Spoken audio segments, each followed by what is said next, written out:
want to welcome each of you tonight to this, our second session in our series of Reconciling Conversations, where we, as the church, I think, in a very important way, deal with issues, the things that perhaps divide people from each other sometimes. We all want to be we say we are a welcoming church and that we are open to all, and sometimes that is acted out in reality or not acted out in reality as well as we say it.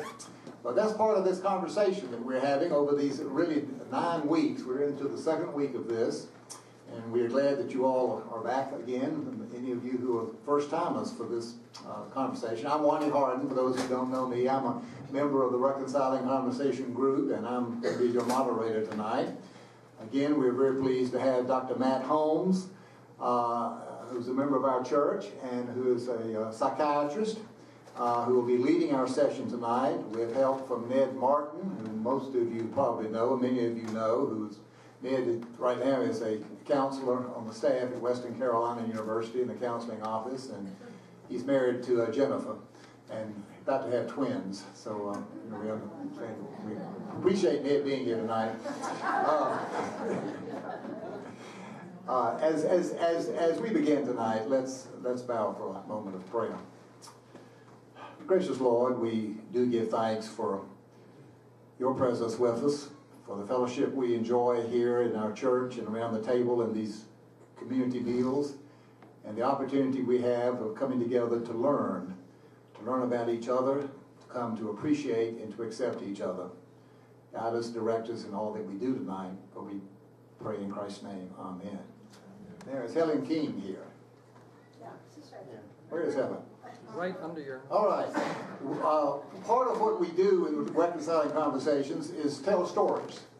And the Stories project of the Reconciling Conversations group are a number of people in our church. So we have about 20 or 21 now who have done this, who have written stories about something out of their lives that have helped them to come to understand some of the differences and some of the issues around gay and lesbian persons, and to come to appreciate each other and to accept each other better. And Helen King has a story that she is going to share with us tonight.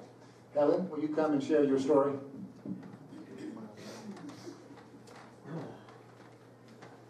I know you can't see. I know you can't see that, but actually, yes, you can, because I'm going to pass it around. I'm going to read my story. The title is, It's Not About Sex. I would like to tell you a story. It is a true story. It is about love. When our daughter came out to us in the summer between her junior and senior year in college, we more or less said, "We love you, but we don't understand. Now, hold that closet door for us, honey, because we're going in." We were in that closet for a good while, but all the time we were looking for answers.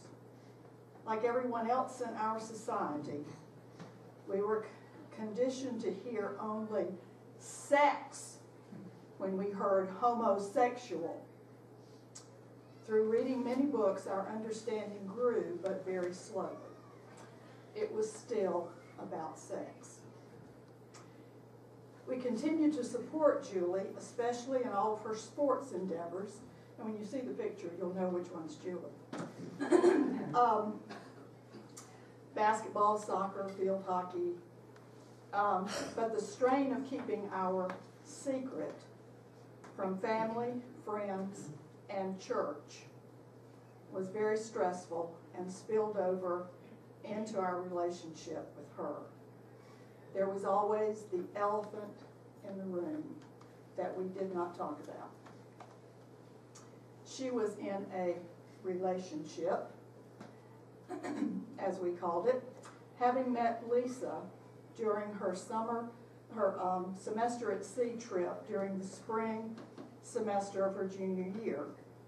Lisa, who was in graduate school, attended as many of Julie's sports games as as she could, but always sat on the opposite side of the field or the gym from where we sat, because we had made it perfectly clear that we more or less blamed her and did not want to have anything to do with her. At a basketball game at Guilford College, Julie sprained her ankle so badly the coach suspected it was broken. EMS was called and off we went to the emergency room. Elisa with Julie in the ambulance, and her dad and I following in our car, scared for Julie and furious with Lisa for butting in to our family emergency. At the emergency room, Julie was taken immediately to a room while we sat in a small waiting room with Lisa, who was doing her best to remain invisible behind a magazine across the room from us. A nurse appeared and said that Julie wanted us to come to her room, meaning her father and me. But only one person was allowed in to see a patient at a time, and so I went to her room. When I entered the room, Julie was in tears. She's really a wimp about any kind of injury. But I knew right away that these were not tears of pain, or physical pain anyway.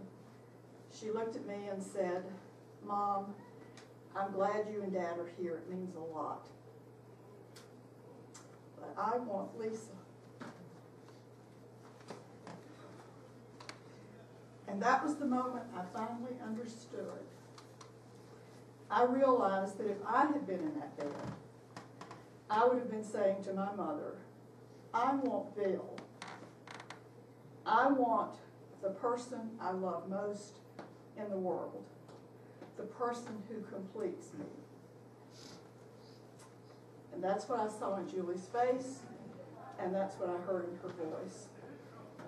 And that's when I knew this was about love. It was not about sex. At that moment, my life changed forever. I went back to the waiting room and sent Lisa to Julie.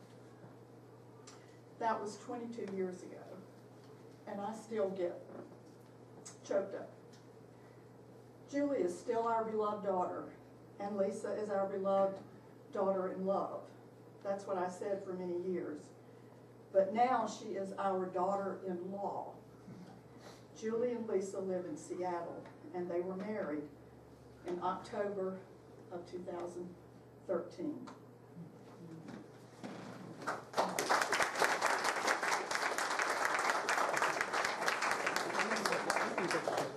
As you can tell from that story, we feel like this story project of this program is really the most important thing that we're doing. And we want to take just a moment to see if there's any response that any of you would like to have to Helen about this story, or any questions anybody would like to ask. We don't. The story stands by itself, and we thank Helen for sharing it with us. Would anybody have anything? Yes? I think that's a very brave story and a very beautiful story. Very brave and beautiful story. Yes. Any other comments or anyone want to share? Yes, Bill, the father. I'll add a footnote, which is really not a footnote, but another side of the story. We have another child. Our son Carl is a United Methodist minister, and we have encountered through the years the church's position and official and unofficial impressions, teachings, vibes, whatever, however you want to look at it. And we're very conscious of the fact that the church, the Methodist Church, embraces our son, is very happy that he is a United Methodist minister, and that the official position of the church on our daughter is that she is living a life that is incompatible with Christian teaching.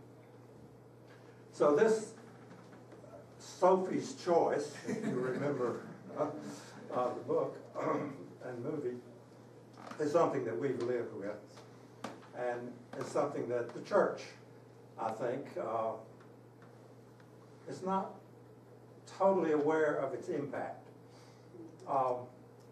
There are grandparents, parents, brothers and sisters, nieces, nephews, school children, colleagues in college, friends, everywhere that can find themselves in a position of making a choice in relation to one view or the other view. It's an uneasy position to be in.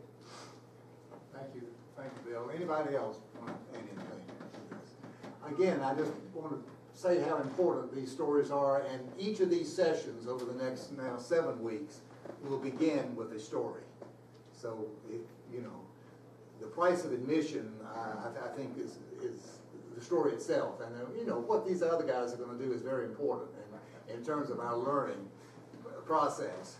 But I think in terms of our personal insights, certainly has been true for me, nothing is more important than these stories that we've heard. And these stories will be published. They're going to be printed, and we'll say more about that at a future time. So you'll be able to read these stories. I now want to welcome again and introduce again Dr. Matt Holmes. Matt, carry it on. Hello again.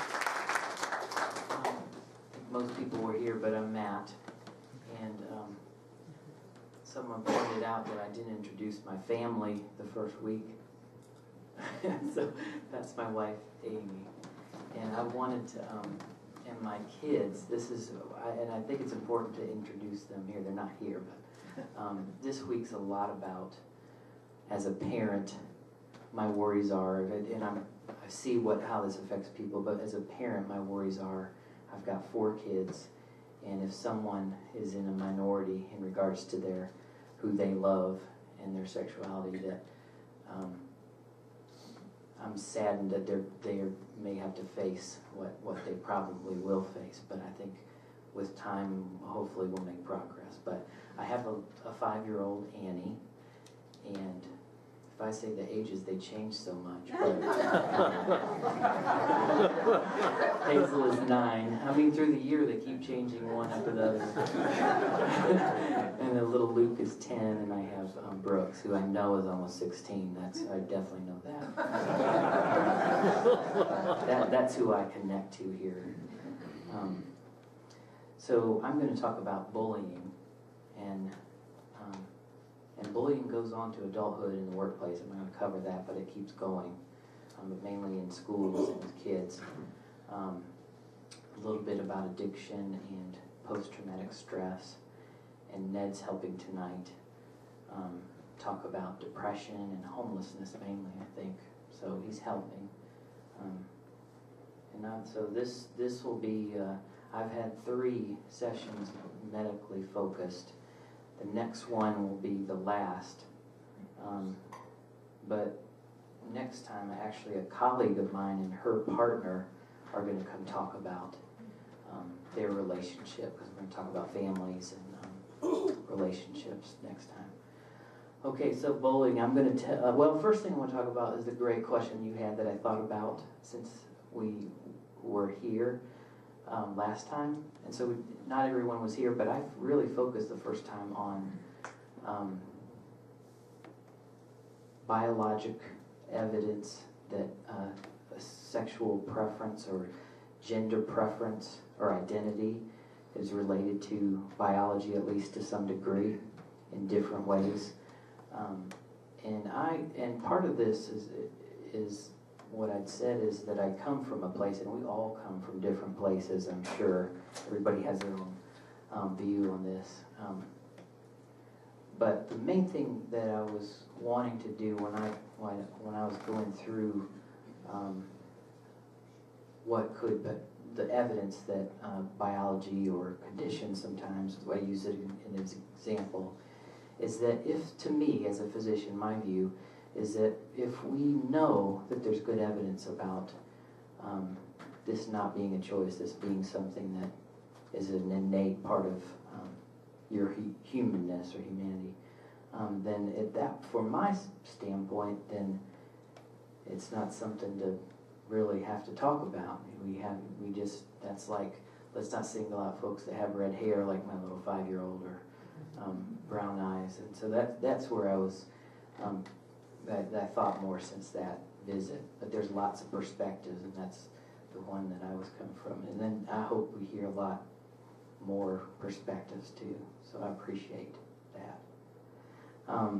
So the other thing I want to say while I'm here is that I've been going to the round table, and I've learned that this is an important point for us to think about. I think as a church, I feel this here, that most of us, if we go talk to someone at church, we are not going to stop someone at the door if we find out that they're a different sexual orientation or LGBT. We are not going to stop and say, don't come. And we look at ourselves as accepting, and people can come here. But the reality, and what we'll hear more about, is that this is a church that on the books is not, like you said,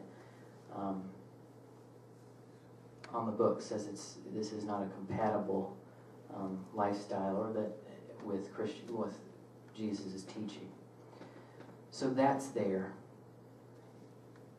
We've had pastors on trial for weddings, and so all of this stuff is there. So as accepting and open as we are to someone coming in the door, for someone in the LGBT community, most will say that's really not enough, and it's without our explicit reaching out and talking exactly who we are and specifically welcoming them, then it's probably not somewhere that they're going to feel comfortable.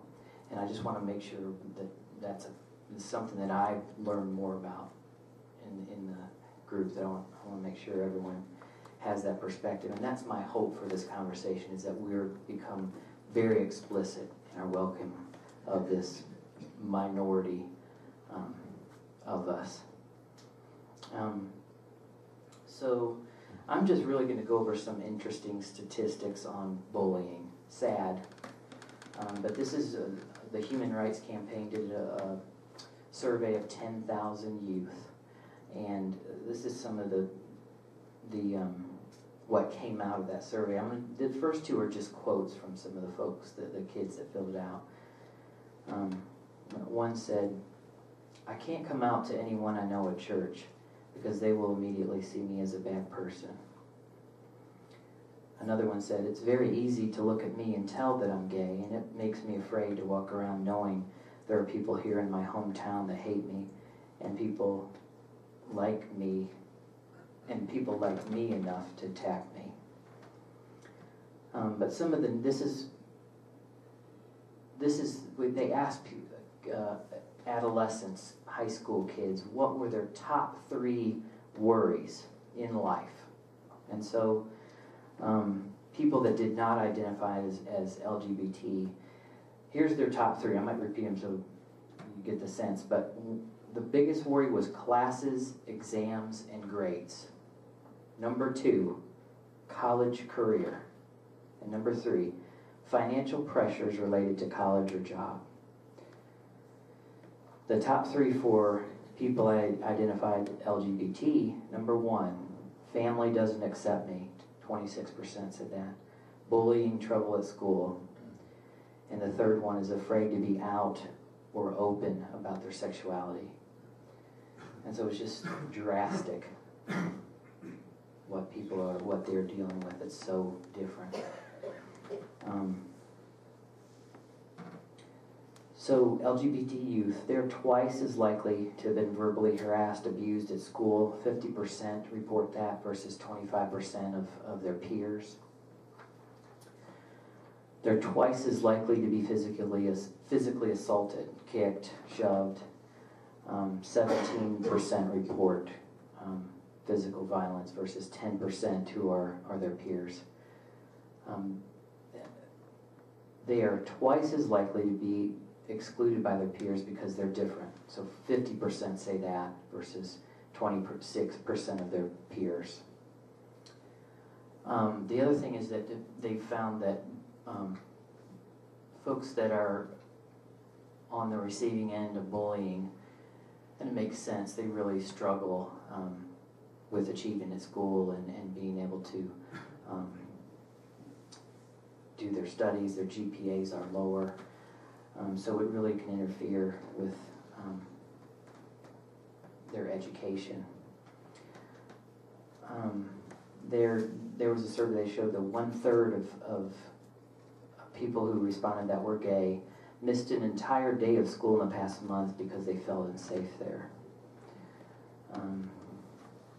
Oftentimes, in another one, they feel like they have nowhere to turn, no one to talk to about the bullying or how they're being treated in the whole environment, including teachers and adults. 60% said because of that, they didn't report the incidents of bullying. 1/3 who reported the incident said that nothing was done about it.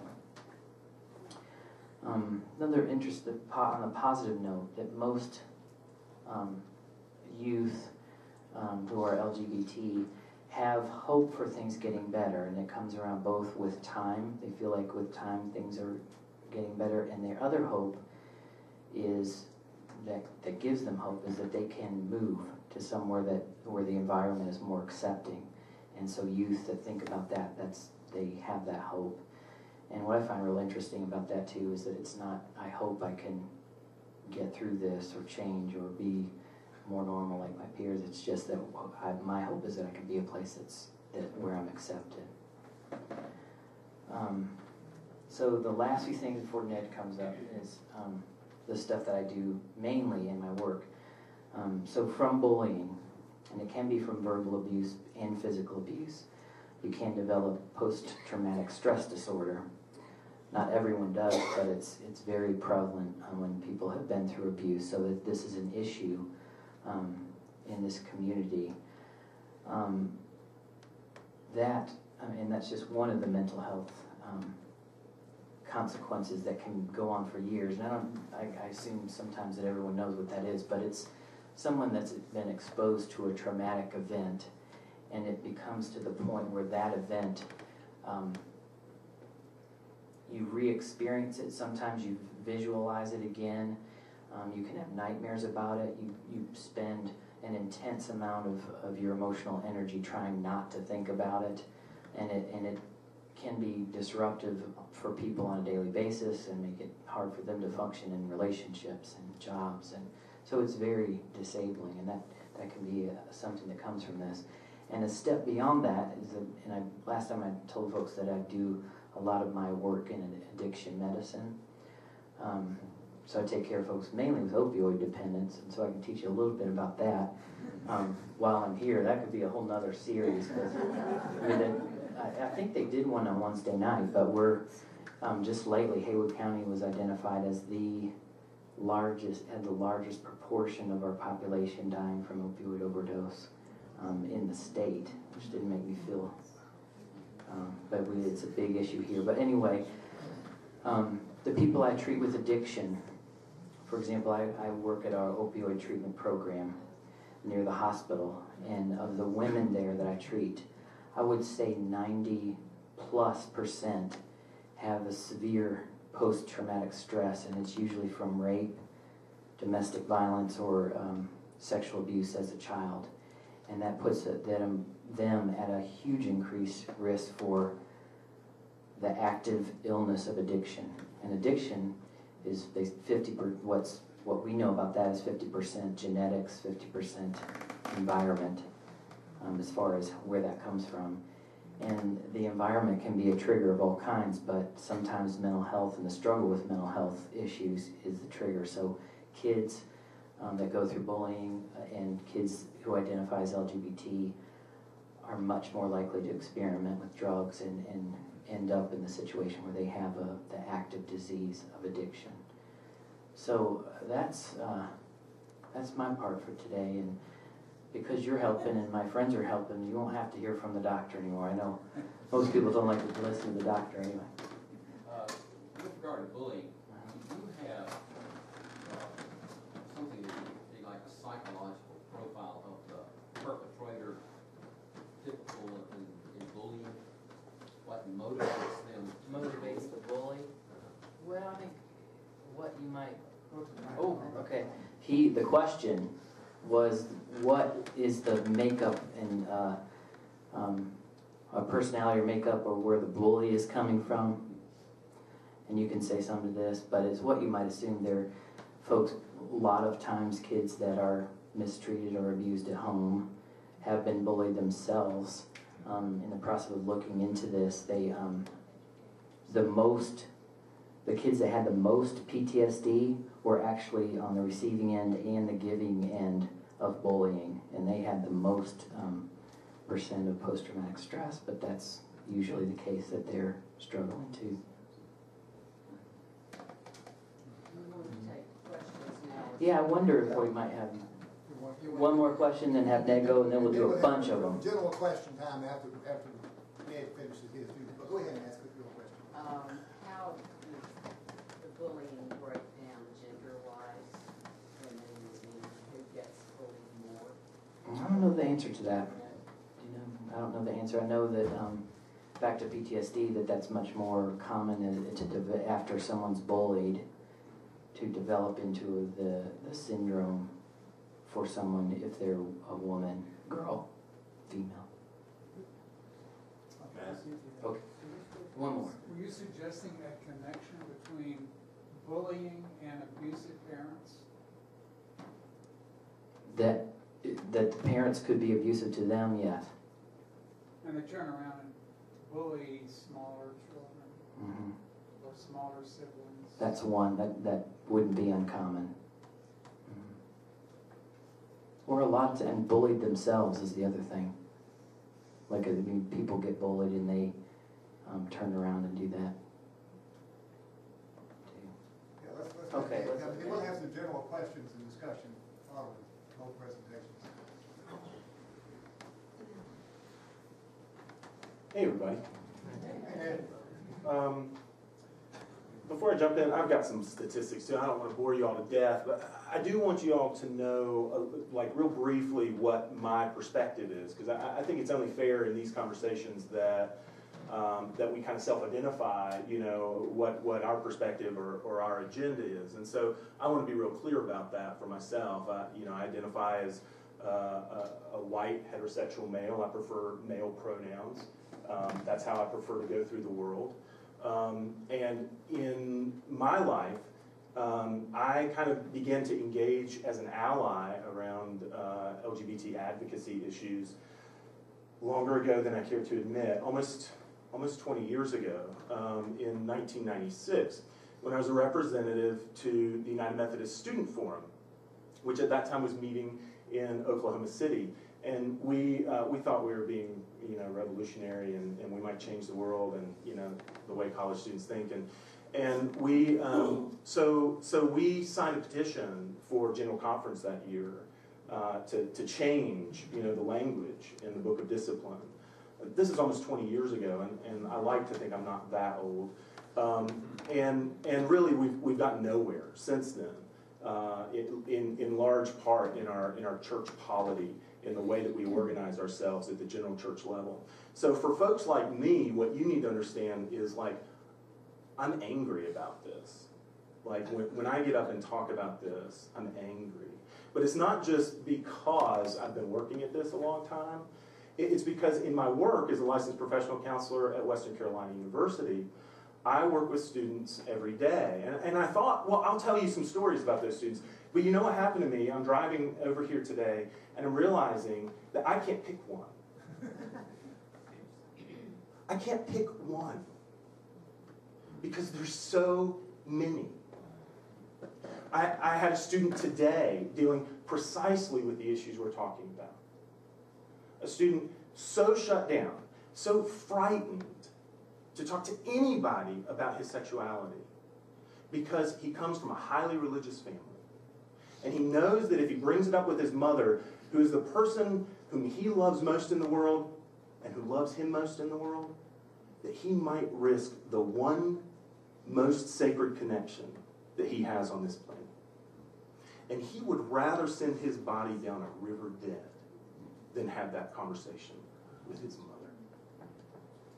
So this makes me angry.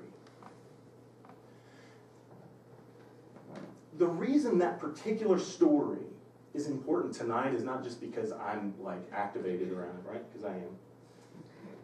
But it's because research out of places like San Francisco State University show that it is statistically more likely that LGBT youth from families with a highly religious background will become homeless. I want you to think about that for a second. The more religious you are, and in this country, typically that means the more Christian you are, the more highly identified you are with the Christian faith, the more likely you are to abandon your child to homelessness on the street. To me, that doesn't speak to the Christian faith very clearly. I did go to seminary for 3 years at Duke. I feel like I've studied this stuff a little bit. I didn't see anything in there in that book that we read out of every Sunday about that kind of stuff being okie dokie. So I'm angry about this issue. That's the perspective that I come from. The reason we have to talk about it so explicitly, from my perspective, the reason we have to talk about the fact that LGBT youth make up 40% of the homeless youth population in this country. 40%. They make up more like 5% of the total youth population, but they make up 40% of the homeless population. That's like conservative estimates. We're talking like 128,000 youth that are homeless because they don't have anywhere else to go. The reason we have to talk about this explicitly is because what we have taught for decades, what our church and our heritage has taught for centuries, has generated a culture that is okay with 16-year-old children living on the street. Now, I don't talk from a naive perspective about that. I worked at the A Hope Day Shelter for almost 2 years in Asheville with homeless people. I was the outreach coordinator there, so my job was to like go into campsites and introduce myself to people and try to get them to agree to come and maybe like get a bite to eat at our shelter and maybe find their way to some permanent housing. The single hardest group of people to reach out to were the teenagers, right? Because they're so scared. Because they've so rarely met a grown-up person in their life that was trustworthy, that said what they meant, and so and did what they said. And so when I come to a church like ours, which I love, and it says that we welcome all, it's important to me that we send a message to those people who have no other place to go, who like literally don't have a home, who are camping out by roadsides and creeks that you wouldn't even imagine in Asheville and in Waynesville and in Silva. That we send a message to those people that if they don't have a home, that like maybe they could have a home with us. So I get angry when I think about this. One of the dynamics that maybe we don't realize is happening, and I was I had mixed reaction to this when I was doing some of the research, is that one of the things that's happened as it's become more kind of broadly culturally acceptable to come out is that the average age of coming out has decreased dramatically.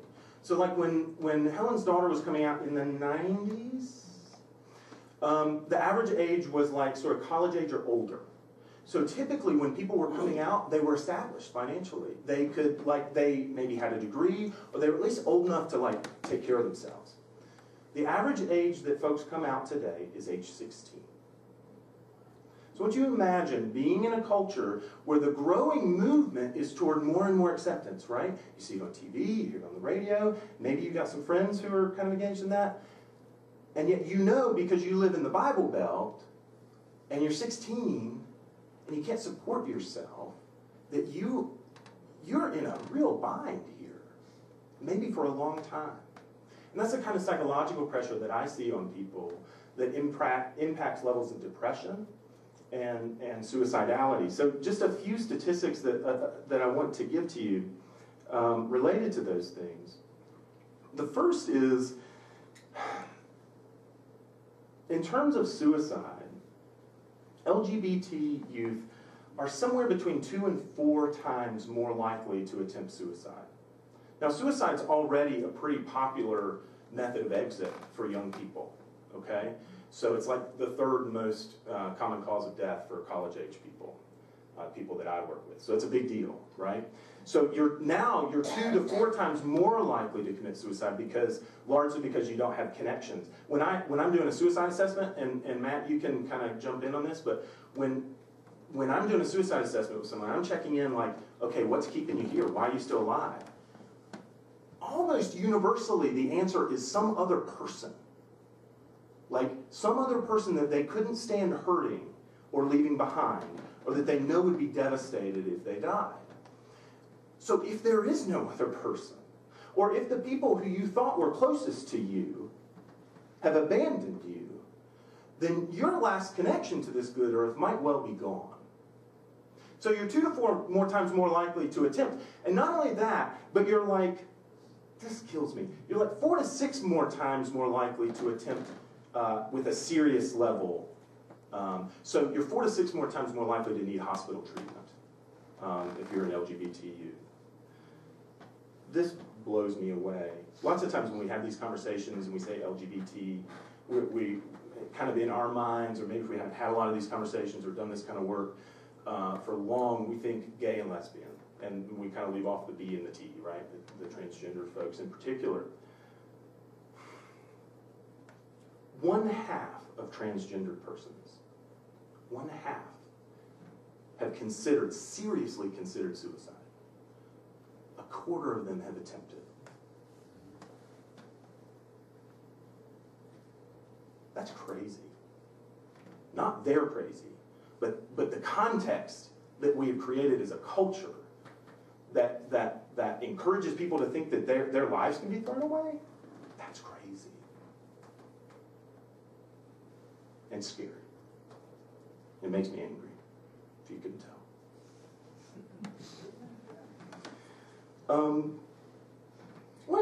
One of the statistics that I had heard a while back had come up in some of my work, and I was looking for it, and I wanted to bring it up tonight because lots of times we talk about these risk factors, and they're super important. Like, they're super important, especially in a culture where we're starting to think, well, we're getting there, right? So, you know, if you're kind of a my perspective, you're tempted to think, well, things are really changing fast and all that kind of stuff. So it's important for us to pay attention to these risk factors. Sometimes people think or mistake the fact that folks, LGBT folks, have struggling with depression or suicide or mental illness is because they're gay or because they're lesbian. Like, that's the cause somehow. But I want you to listen to this statistic. Lesbian, gay, and bisexual students who did not experience homophobic teasing reported the lowest levels of depression and suicide of all student groups surveyed, including heterosexual, lesbian, gay, bisexual folks who were bullied, and students who were questioning their sexuality. So those students are doing fine when they haven't experienced the violence of our culture coming at them head on. You know, when they found themselves in a supportive, loving, open environment. I think that's important for us to remember. That from my perspective, it's not that there's something inherently wrong or broken about these young people. It's that we have surrounded them with a society that has convinced them largely that their lives don't matter. And if there's anything else that these conversations might do, I hope that it might perk your curiosity about how we as a church, we as a body of Christ, might find a way to extend a genuine and specific welcome to these youth, and maybe some adults too. That's all I've got.